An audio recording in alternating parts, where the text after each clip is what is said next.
네, 국내외 코로나19 상황과 이슈 전문가 두 분과 함께 살펴보겠습니다. 서울대우 중앙대 약학대학 교수 강양구 TBS 과학전문기자입니다. 오늘 신규 확진자 558명이 발생을 했는데요. 500명대 박스권을 새롭게 형성했다고 볼 수 있을까요, 교수님?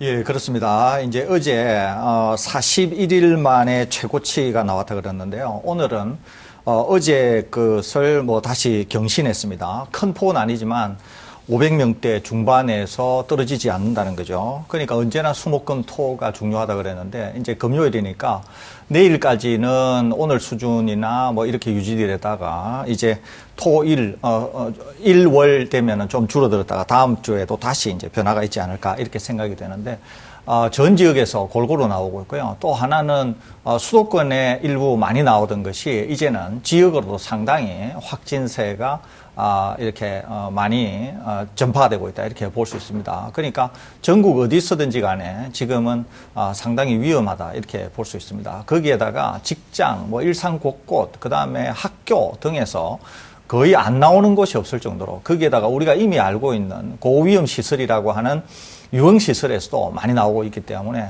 상당히 내용적으로 좋지 않다 이렇게 정리할 수 있을 것 같습니다. 예, 비수도권 상황이 점점 나빠지고 있는데요. 그래서 부산과 전주를 비롯해 몇몇 지자체에서는 현재 거리 두기를 격상을 했습니다. 조금 늦은 조치라고 생각하시나요? 아니면 어떻게 보시나요? 네, 일단 지금이라도 거리 두기를 격상한 것은 굉장히 잘한 조치라고 생각을 합니다. 왜냐하면 하면서 이제 더 늦췄다가란 지역사회의 그 바이러스 밀도가 높아져가지고 방역 상황이 훨씬 더 안 좋아질 수도 있는 상황이었거든요. 그래서 일단 지금이라도 2단계로 격상한 것은 잘한 조치라고 생각이 되는데 문제는 2단계로 격상하는 것이 중요한 것이 아니라 시민들이 방역에 참여하는 게 이제 중요한 것이거든요. 예. 그러니까 수도권 같은 경우에는 2단계로 유지가 되고 있지만은 이동량이나 접촉량이 계속해서 늘어나면서 방역 상황이 그다지 눈에 띄게 좋아지지 않는 모습이잖아요.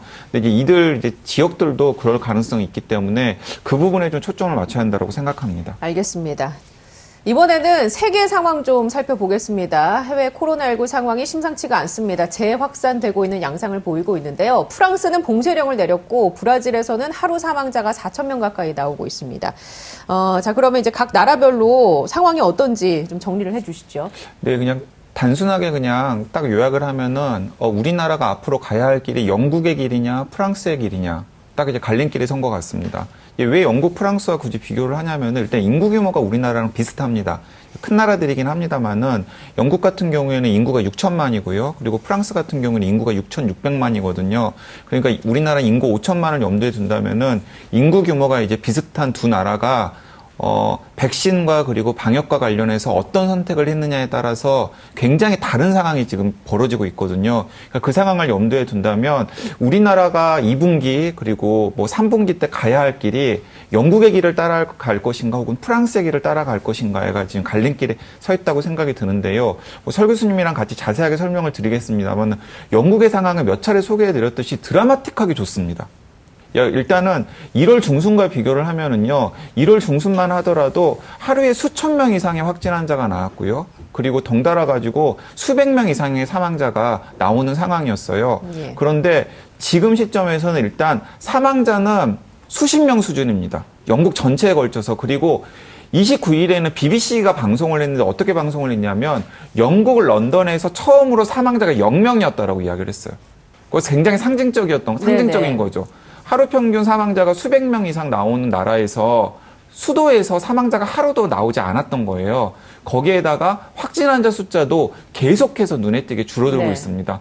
사실 그 영국이 프랑스나 혹은 독일과 같은 유럽 나라들과 비교했을 때 이제 다른 게 두 가지가 있었는데 하나는 굉장히 강도 높은 봉쇄 조치를 겨울에 했었고요. 그리고 거기에 덧붙여가지고 12월 8일부터 화이자 백신 그리고 1월 4일부터 아스트라제네카 백신을 공격적으로 접종을 해서 지금 영국 인구 6천만 중에서 3천만 명 이상이 화이자 백신 혹은 아스트라제네카 백신을 접종을 했고요.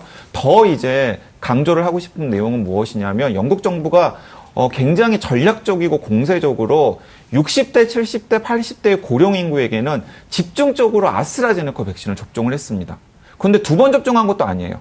영국은 백신 공급이 문제가 생길 것을 우려해서 화이자 백신도 한 번만 접종을 했고 아스트라제네카 백신도 한 번만 접종을 했습니다. 그런데 1차 접종만 인구의 절반 정도가 했는데도 불구하고 중증 환자도 눈에 띄게 줄어들고 사망자도 눈에 띄게 줄어들고 확진 환자 숫자도 눈에 띄게 줄어들어서 조심스럽게 일상으로 돌아가려고 하는 분위기들이 여기저기서 감지되고 있는 상황입니다. 예, 원래 락다운 기간에는 여행도 막았었는데 이제 여행도 조금씩 풀려고 하는 네, 모습이 맞습니다. 감지가 되더라고요. 프랑스의 상황은 그러면 어떻습니까? 대비적으로. 네, 프랑스의 상황은 설 교수님께서 좀 더 자세하게 말씀해 주시겠습니다만은 영국과 비교했을 때 너무나 안 좋습니다. 이제 가장 상징적인 게 3월 31일을 기준으로 프랑스 마크롱 대통령이 다시 전국 봉쇄령을 내렸습니다. 예. 그러니까 락다운을 다시 시작한 거죠. 교수님이 보시기에는 지금 영국과 프랑스를 독일에서 설명해서 비교해서 얘기를 해주셨는데 첨언하실 거 있을까요? 혹시? 예, 좀 더 비교를 드리면은요. 지금 이제 강 기자께서 영국하고 프랑스, 그러니까 인구가 우리와 비슷하니까 이제 비교를 하셨는데 정말 많이 다릅니다. 영국인 경우에는 거의 전체 인구의 50% 가까이가 일단 접종을 했고요. 특히 고령층에는 거의 90% 가까운 분들이 접종을 했습니다. 그러다 보니까 강 기자께서 말씀하신 것처럼 영국 런던은 지난 6개월에서 처음으로 사망자가 0명을 기록하는 그런 상황에 이르렀고요. 런던에서요. 그렇습니다. 프랑스 같은 경우에는 지금 전체 국민 대비 접종이 한 11에서 12% 정도밖에 되지 않습니다. 그러는데 프랑스는 4월에 접어들자마자 다시 봉쇄령을 내려서 전국에 있어서 이동이 이제 상당히 제한을 받게 되었는데요. 이때 학교를 열어두고 있었는데 학교도 전면 폐쇄하는 조치를 단행을 했습니다. 거기에다가 하루에 확진자가 2월 초에 비해서 거의 배나 쏟아지는, 그래서 하루에 확진자가 몇만 명 단위로 쏟아지는 그런 상황에 도달했습니다. 거기에다가 사망자도 상당히 많이 나오는 거죠. 이때 우리가 주목해 볼 수 있는 것은 4월 들어서 봉쇄를 하면서 프랑스 재정부에서 평가하기를 단지 하루에 기업 15만 명이 영업 중단에 이르면서 하루 손실액만 약 14조 5천억 원에 도달할 것이다. 이렇게 추산하고 있습니다. 그러니까 하루 손실액만 14조 5천억 원이니까 프랑스가 여러 가지 이유 때문에 백신 접종을 등한히 하면서 얼마나 큰 그런 어떤 사회적 비용을 그렇습니다. 예. 사회적 비용을 지불하고 있는가 하는 것을 명확히 알 수 있기 때문에 우리가 어떤 국가를 모델 삼아서 가야 되는지 하는 것을 우리가 명확히 알 수 있고요. 심지어 이렇게 상황이 좋아지는 영국은 조만간 일상으로의 복귀를 선언하면서 완전히 경제, 사회, 문화적으로 일상으로 복귀하려고 하는 그런 준비를 지금 서서히 해가고 있는 상황이다. 이렇게 볼 수 있겠습니다. 독일은 어떻습니까, 현재? 독일은 인구가 약 8천만 명 정도 되는데요. 독일의 상황도 굉장히 나쁩니다. 독일도 봉쇄령을 발령하려고 하고 있는데요. 독일 같은 경우에도 전 인구 대비 백신 접종이 한 11에서 12%, 프랑스와 유사합니다. 그런데 여기서 우리가 짚어볼 것은 독일이 제일 먼저 아스트라제네카 백신에 대한 문제를 야기를 하면서 독일은 화이자와 이 백신을 개발한 바이오엔테크라고 하는 회사가 있음에도 불구하고 독일 내에서조차 화이자 백신의 수급이 원활하지 않습니다. 그렇기 때문에 독일도 아스트라제네카가 굉장히 긴급하게 많이 필요한 국가임에도 불구하고 스스로가 아스트라제네카 백신에 대해서 문제를 야기하면서 엄청나게 위험에 빠졌어요. 그래서 독일인 경우에는 보건장관, 그 다음에 대통령 등이 나서서 아스트라제네카 백신을 접종하고 뒤이어서 총리께서도 아스트라제네카 백신을 접종하겠다라고 선언을 했지만 이미 국민들이 정부가 저질러 놓은 아스트라제네카 백신에 대한 불신 때문에 국민이 백신에 대한 수용성이 나빠지면서 전 국민 대비 11 내지 12% 정도밖에 접종을 안 하면서 독일 상황도 굉장히 나쁜 데다가 옆 프랑스와 더불어서 상당히 어려운 지경으로 빠지고 있다. 이렇게 볼 수 있습니다. 그러니까 이런 유럽의 상황들을 감안한다고 하면 우리가 어느 길을 선택하고 백신과 관련해서 어떤 결정을 내려야 될지 매우 우리가 명확히 볼 수 있다. 이렇게 평가할 수 있겠습니다. 독일 같은, 예. 프랑스 관련해가지고 제가 이제 한 가지 또 좀 인상적인 사례를 접한 게 있어서 소개를 해드리겠습니다. 이렇게 그 국제노동기구 ILO에서 이제 근무하는 이제 한국인 이제 간부 중에서 이제 이상원 박사가 있습니다. 근데 이상원 박사가 이제 자신의 개인적으로 접해 들은 일화를 이제 전했는데요. 그러니까 이제 자기 지인 중에서 이제 프랑스 지인의 자녀가 다니는 프랑스 학교에서 있었던 일인데 그 학교에서 이제 아이들이 계속해서 코로나19 증상을 보이니까 전수검사를 해본 거예요. 그랬더니 그 학교에 재학 중인 아이들의 20%가 코로나19에 감염된 것입니다. 그러니까 이제 그 정도로 이제 프랑스 방역 상황이 나쁘다라는 걸 이제 보여주는 것이고요.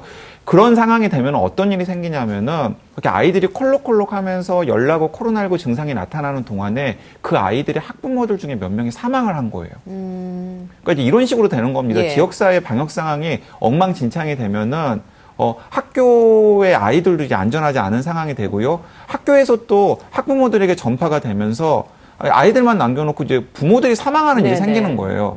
그러니까 이런 일들이 지금 프랑스에서 벌어지고 있고 예. 이런 일이 프랑스에서 벌어지는 중요한 이유 중에 하나는 방역 상황이 원래 엉망진창이었다라는 거고 다른 하나는 영국과 비교해 본다면 영국은 방역 상황이 안 좋아진 상황에서 백신만이 살 길이다라고 12월부터 공격적으로 백신 접종을 했는데 프랑스는 그걸 우물쭈물하다가 못한 거예요.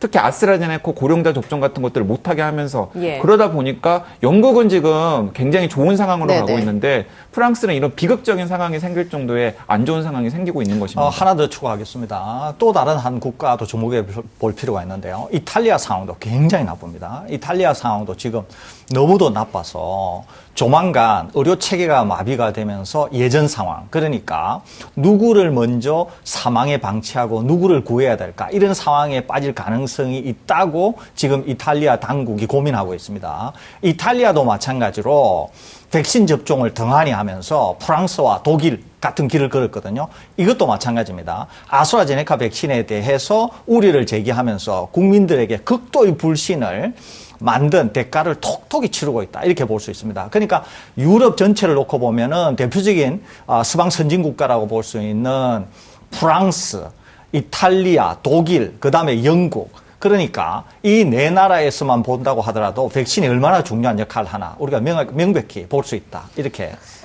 알 수 있겠습니다. 예, 근데 유럽에 사는 국민들은 좀 헷갈릴 것 같은 게 뭐냐면 독일 같은 경우는 희귀 혈전 사례가 아스트라제네카 백신으로 인해서 나왔다고 봐서 60세 이상만 아스트라제네카 백신을 접종하도록 지침을 또 바꿨어요. 이렇게 되면은 국민 입장에선 계속 뭐랄까 맞췄다가 안 맞췄다 보류했다 다시 맞췄다 이렇게 되면 오락가락하면서 혼란스러울 것 같거든요. 네, 맞습니다. 그게 이제 백신 정치가 실패했기 때문인데요. 이제 많은 논평가들이 이제 유럽의 리더십이 완전히 망가졌다라고 걱정을 하는 것도 사실은 이런 이유 때문입니다. 사실은 건강한 전 국민들에게 백신을 접종하는 것은 정치적 선택이에요. 그리고 그 과정에서 어느 정도의 불확실성은 있을 수밖에 없습니다. 더군다나 화이자, 모더나, 아스트라제네카, 얀센 모두 3상 임상시험이 지금 진행 중인 상태에서 한 3개월 정도의 중간 결과만을 놓고서 긴급 사용 승인을 한 다음에 전 세계 이제 여러 시민들이 맞고 있는 상황이거든요. 그렇기 때문에 그 과정에서 생길 수 있는 부작용이라던가 일부 불확실성은 어쩔 수가 없습니다. 그런데 백신 정책 리더십이 필요한 것은 뭐냐면 이런 불가피한 재난 상황에서 불확실성을 안고서 어떤 선택을 해야 될 때 뚝심 있게 밀어붙일 수 있는 나라가 있고 예. 뚝심 있게 밀어붙이지 못하고 오락가락하는 나라들이 있는데 방금 설 교수님께서 얘기하신 유럽의 선진국이라고 할 수 있는 독일, 프랑스, 이탈리아가 다 이 공무원들이나 정치인들의 보신주의를 뚝심 있게 밀어붙이지 못한 나라였습니다.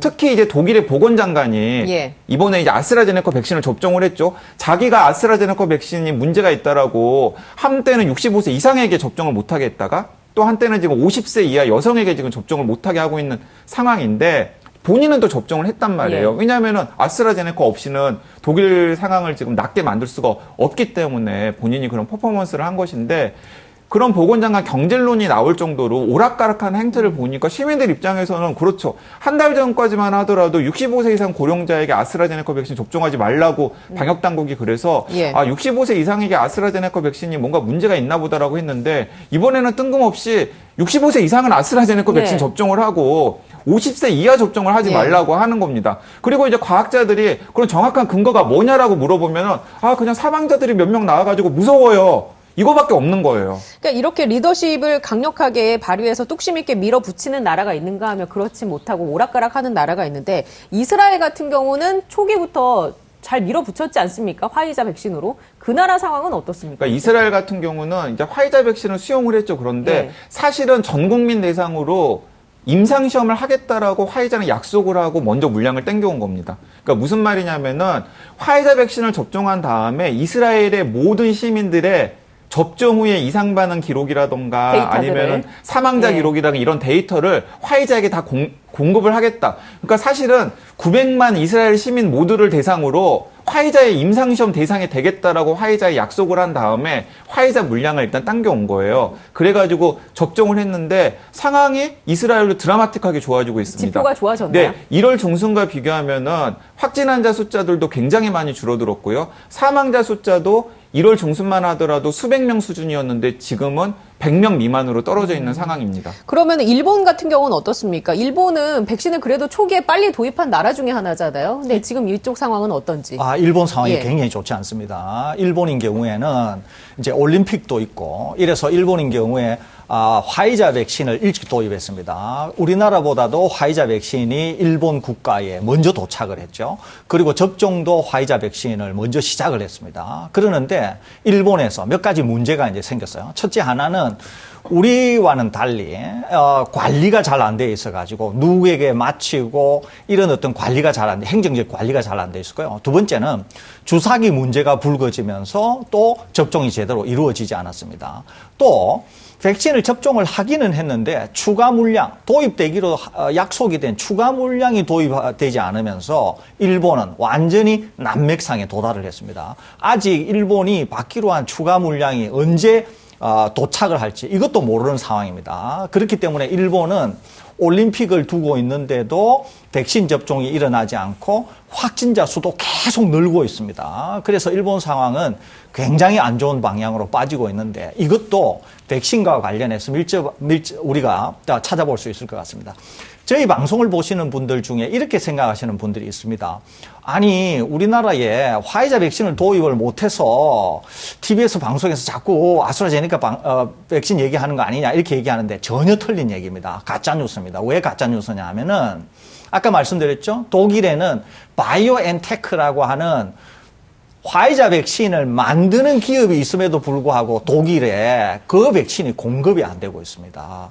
또 방금 말씀드렸죠. 일본은 어떤 논란이 있었느냐 하면 화이자 백신에 지나치게 비싼 값을 지불했다. 이런 논란이 자국에서 있었음에도 불구하고 그렇게 비싼 돈을 낸 화이자 백신이 일본에 가고 있지 않습니다.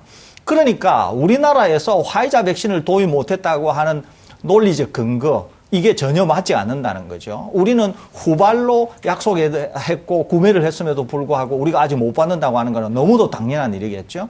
여러 번 말씀드렸지만 전 세계는 아스트라제네카 백신을 기다리고 있는데 아스트라제네카 백신도 생산이 용이하지가 않습니다. 그 단적인 이유는 인도 때문인데요. 인도가 생산을 한 다음에 자국이 먼저 쓰면서 공급이 안 되고 있습니다. 그러니까 전 세계가 백신 전쟁이라고 불릴 수 있고 영국 사례에서 본 것처럼 아스트라제네카 백신을 대거 먼저 사용한 영국은 굉장히 좋은 방향으로 빠지고 있다는 거죠.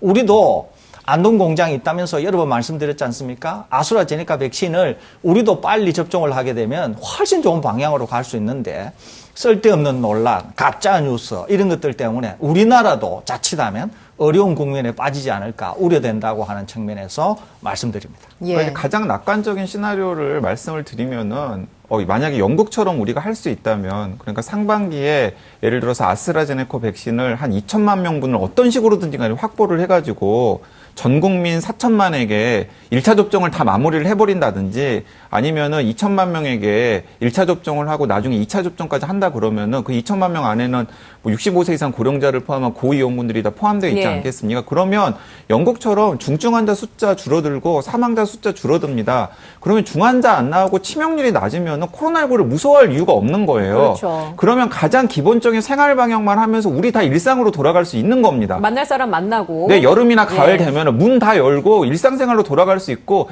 그런 상황이 계속해서 되면 조심스럽게 마스크도 일부 경우에는 벗을 수도 있는 거예요. 예. 근데 지금 영국은 지금 그 길로 가고 있는 거예요. 그런데 프랑스나 독일이나 이탈리아는 우물쭈물대고 겁내하다가 네. 정치인들이나 관료들이 그리고 또 시민들이 그 겁내하는 정치인들이나 관료들을 쳐다보다가 대응을 잘 못하다가 그쵸. 결국에는 지금 상황이 굉장히 안 좋아진 겁니다. 손실이 또 수치적으로 프랑스만 해도 하루에만 14조 이상의 그렇습니다. 그 돈이 손실이 난다고 하니까 이게 굉장히 중요한 문제인데 독일어와 일본어로 이 방송을 번역해서 좀 공급을 해야 하는 건 아닌가.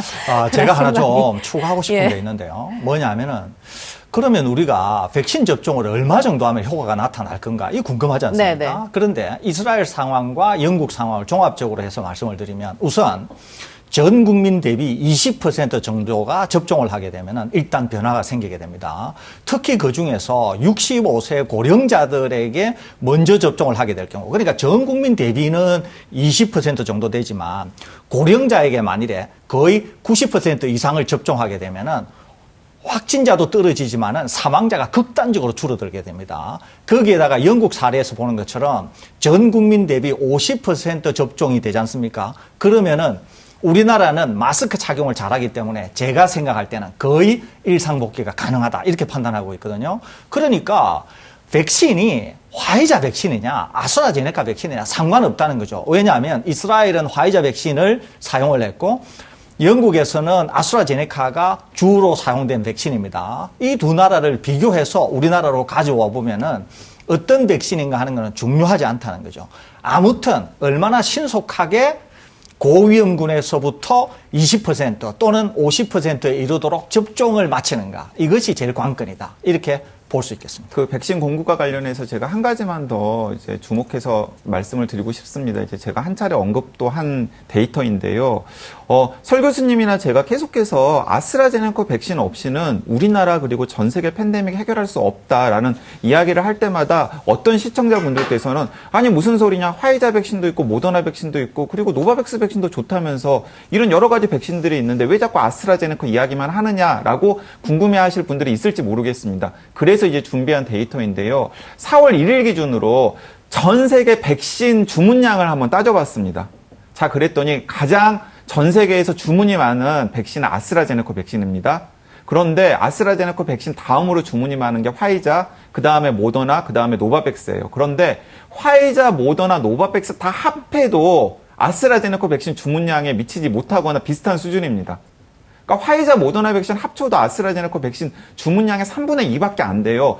거기에다가 화이자나 모더나는 아스트라제네카 백신의 주문량의 3분의 2 수준인데도 불구하고 그 주문량대로 공급을 제대로 해줄 수 있을지도 지금 의문시 되는 상황이기 때문에 설대호 교수님이나 제가 아스트라제네카 백신 없이는 전 세계 팬데믹을 해결하기는 어렵고 다행히도 우리나라는 아스트라제네카 백신과 그리고 하반기에는 노바백스 백신을 국내에서 위탁 생산하고 있기 때문에 백신 수급과 관련해서 조금 유리한 고지를 점령할 수 있으니까 상반기 아스트라제네카, 하반기 노바백스로 옵션을 짜보자라고 제안을 드리는 겁니다. 좀 제발 좀 말 좀 들었으면 좋겠습니다. 알겠습니다. 오늘은 뭐 제가 몇 마디 하지 않았는데 두 분이 워낙 세계에 대해서 곳곳 세계 상황에 대해서 짚어주셔가지고 아주 흥미로운 시간이었고요. 많은 분들이 좀 도움이 되셨으면 좋겠습니다. 자, 지금까지 서울대 중앙대 약학대학 교수 강양구 TBS 과학전문기자였습니다. 주말 건강하게 보내시고요. 개인 방역수칙 꼭 지켜주시기 바랍니다. 저도 여기에서 인사드리겠습니다. 고맙습니다.